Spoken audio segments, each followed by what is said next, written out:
Okay, well, I first come across you, Andrew. You were dissing Teslas, and I came back at you a little bit on a TikTok, and I got about 20 million views. Who buys a Tesla? The richest man in the world, Elon Musk. No man alive in a Tesla. I couldn't keep the living out. Listen, I don't have time to fight. Have your guys message my guys and we'll have a chat on my podcast. What are your views on Teslas now? You called Andrew out, didn't you? I did call you out a little bit. I remember. And I love Elon because Elon's let me back on Twitter. So I have nothing bad to say about Tesla or Elon anymore. I am just not a fan of electric cars as a whole because I think that we are being forced into the age of electric cars. So this is the last great age of the combustion engine. So I think that you should have a combustion engine car for as long as you can. Soon you won't have that choice, right? So why wouldn't you have a combustion engine while you can? In 10, 20 years, we're not gonna have that option. So, but then saying that, I bought a Rimac Navara the other day, which is a very fast electric car. So I've kind of moved over. I've got a few hybrids. I'm getting there. It's kind of hard to avoid now. Yeah. But I think that combustion engines are all coming to an end, aren't they? So. Well, they are, but you'll always be able to buy one, won't you? Because you'll always be able to buy a vintage sports car or something like that. I want vintage. I want brand new. I want the newest tech. I want the new ones. And the new ones are going to stop selling. They're going to stop making. And that upsets me because I don't even think that the world's going to function correctly with this electric car garbage once everybody has one. How's everybody going to charge their electric car? Actually think about it for a second. It's fine when the odd person has an electric car, fine, but you're on the motorway and thousands of people need to charge their electric cars at 6 hours a time. How is this going to even work out? The infrastructure isn't there. The infrastructure Well, I mean, you don't need 6 hours. Like when I'm charging my Tesla, it takes probably about 30 minutes. But 30 whole minutes. 30 minutes. I can put dead dinosaurs inside of my Ferrari in 30 seconds and I'm done and I'm out. That's very true. But do you take a break on a long road trip? Do you often go for a coffee or something? Because I quite like it, you know, just go and chill for a little bit and then the car's charged. He pretends that he likes it. Yeah, exactly. I do like it. Well,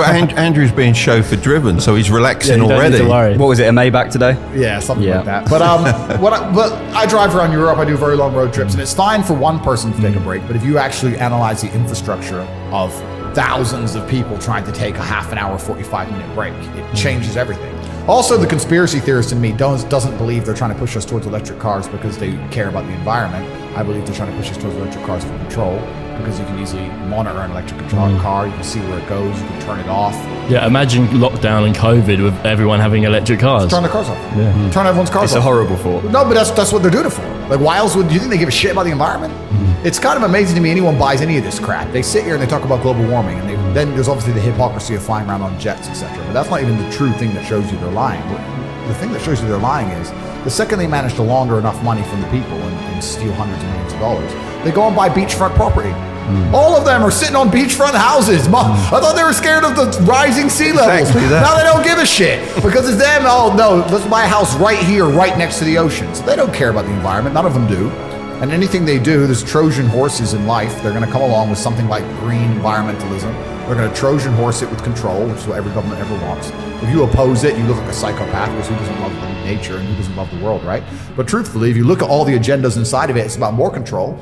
And that's the garbage that goes along with it. And like you said, lockdown, it would have been very easy. I'll give you another example. Imagine there's a protest. Imagine people finally have enough and they get fed up and there's a protest and you start trying to drive towards the protest to join in to exercise your democratic right. You just turn your car off. Now what are you gonna do, walk?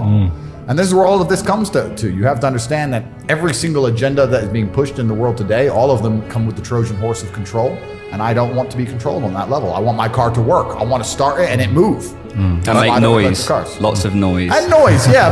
But I want an electric car just doesn't feel like it's mine. I think there's definitely going to be a case that they're going to give speed limits, and that will be controlled for electric cars without a doubt. And at the moment, of course, none of us break the speed limit, but if we wanted to, of course, we can as an individual do that.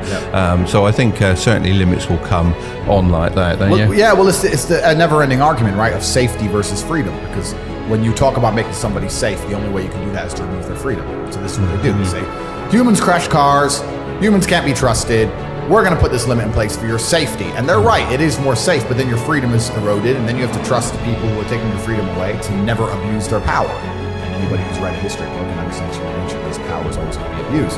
So it's unfortunate, kind of, you know, it's hard on both sides. If you oppose it, they're like, well, don't you care about people dying in car crashes? And then if you say the other way around, it goes the other way around. So it's interesting, but the world is becoming draconian. I like to think we're fighting back, especially with the big tech censorship. That stuff's starting to go in our favor a little.